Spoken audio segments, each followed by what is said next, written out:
Africa Report on Sabahul Muslim. Well, nearly a quarter to 8 o'clock, and that means the Africa Report, finding out what matters on the continent of Africa, what's happening, news coming out of Uganda, Congo, various other parts of the continent that is basically in the interest of all the residents and citizens of the continent. Joining us this morning is Sizo Nkala, who's a research fellow at the University of Johannesburg Center for Africa China Studies. His latest work is a co-edited book with Professor David Moniai titled The Quest for Unity and Appraised of Regional Integration in Africa. Look it up and get educated with regards to matters coming out of the continent. Sizo Nkala, good morning. Thank you for joining us. Good morning, and good morning to your listeners. Thank you for having me. Sizo, getting into some news coming of the continental shelf, referring to, of course, Uganda.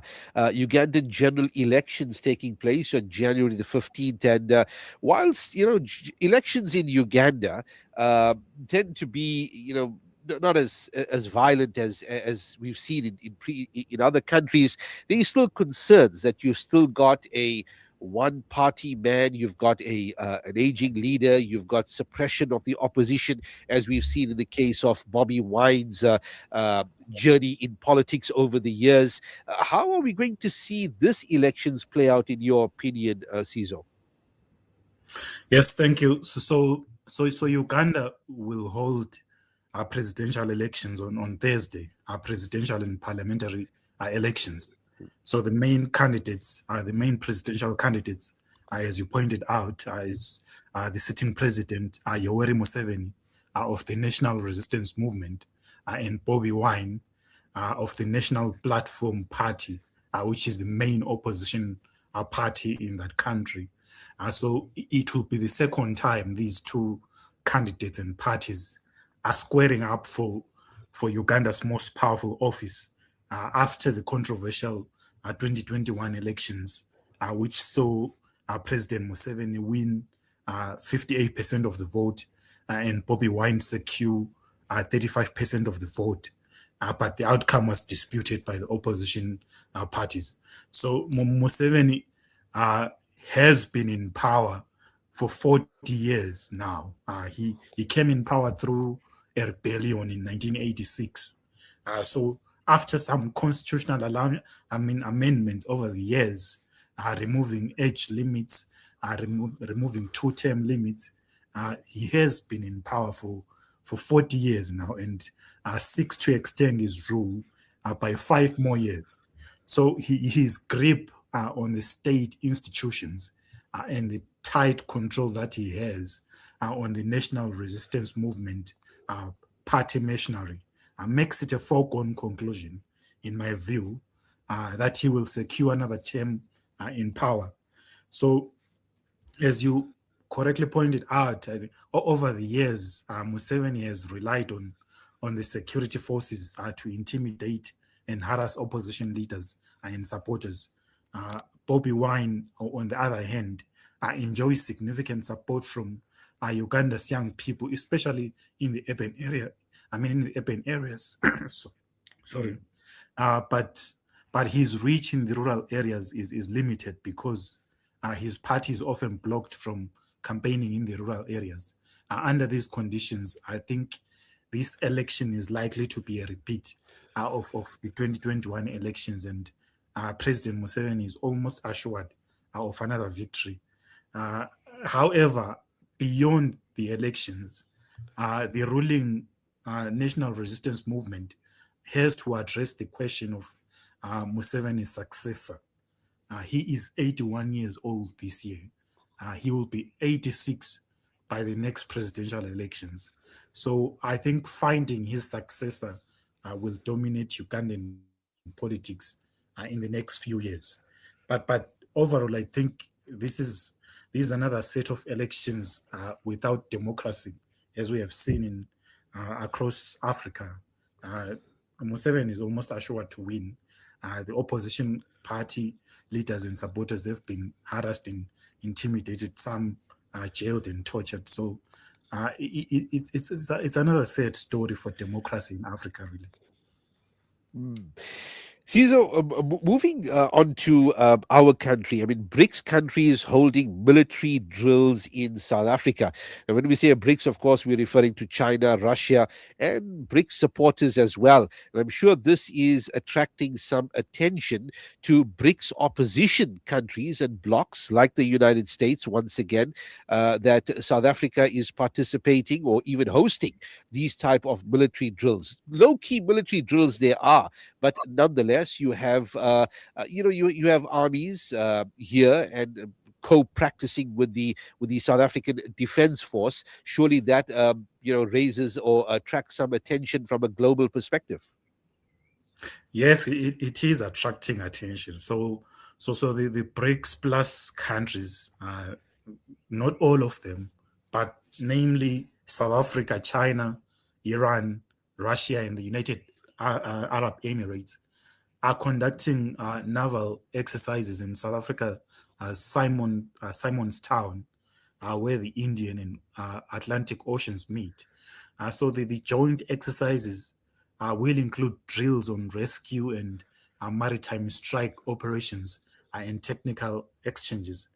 But beyond that, I think this is a projection of power and a statement from the BRICS countries' readiness to defend their core interests, especially in the light of the United States' increasingly militarized foreign policy. The drills are taking place along one of the major global shipping lanes, the Cape Route, where thousands of international ships are moving hundreds of billions of dollars worth of global trade are passed through every year. So the Cape Route is an important global maritime choke point, which serves as an alternative route to the usually unstable and volatile Red Sea and Suez Canal, which has been affected by the Houthi rebels who are operating from Yemen, targeting ships passing through those sea lanes. So while the joint naval exercises are not new, they have been done before at the same place. I think this year they take place in the context of a high stakes and quite volatile geopolitical environment. The Trump administration has vowed not to allow its geopolitical rivals any space in the Western Hemisphere. So this may be China and Russia's way of signaling their control of the Eastern Hemisphere. And once again, Africa is becoming the theater of great power competition.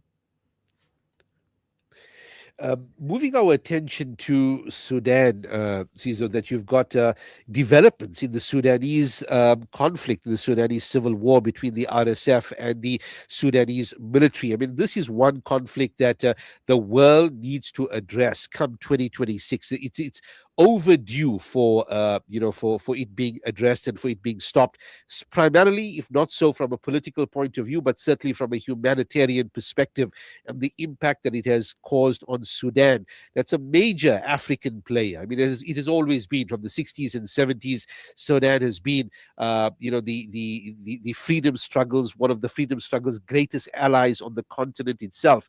And what developments can we see on in the Sudanese civil war, Cizo? Yes. So Sudan has been torn apart by a vicious civil war for 3 years now, between, I think, pitting the government-controlled Sudanese armed forces and the rebel group, the Rapid Support Forces. So the war has killed an estimated 150,000 people, and this is a conservative estimate. The number could be far higher than that, and precipitated what the United Nations has called the worst humanitarian crisis in history. So the rebel group, the RSF, drove the government out of the capital city of Khartoum as it made major advances in 2023 when the when the civil war started. However, in what could be a significant sign that the conflict may be reaching a turning point, the government of Sudan recently announced that it was back in the capital city, after having been forced to operate from the eastern city of Port Sudan in the last 2.5 years. So Khartoum lies in ruins, with most of its key infrastructure, roads, power cables, communication lines, water pipes damaged. About 5 million people, 5 million residents of Khartoum are reported to have left the city fleeing the violence that was taking place. So the government has vowed to restore normal services. So I think the government's recapture of Khartoum gives its forces a strategic advantage to mount more effective attacks on the rebel forces, who seem to be losing ground quite rapidly. So this is important, as you mentioned, that this is a conflict that hasn't been amenable to diplomatic resolution. Many attempts have been made and failed. So these new developments are important because the changing balance of power on the ground can lead to more effective diplomatic negotiations for a ceasefire or even a peace settlement. Because if the rebel group is dominated and is losing ground, they may be willing to come to an agreement to stop the conflict with the government. So we will see how it goes, but we remain hopeful that a diplomatic solution will be found sooner rather than later. Sizwe Nkala, thank you for joining us on Radio Islam International, and all the best for the new academic year beginning soon from your part, Sizwe, and thank you for your time. Thank you so much for having me, and have a great day. Well, that's the Africa Report for this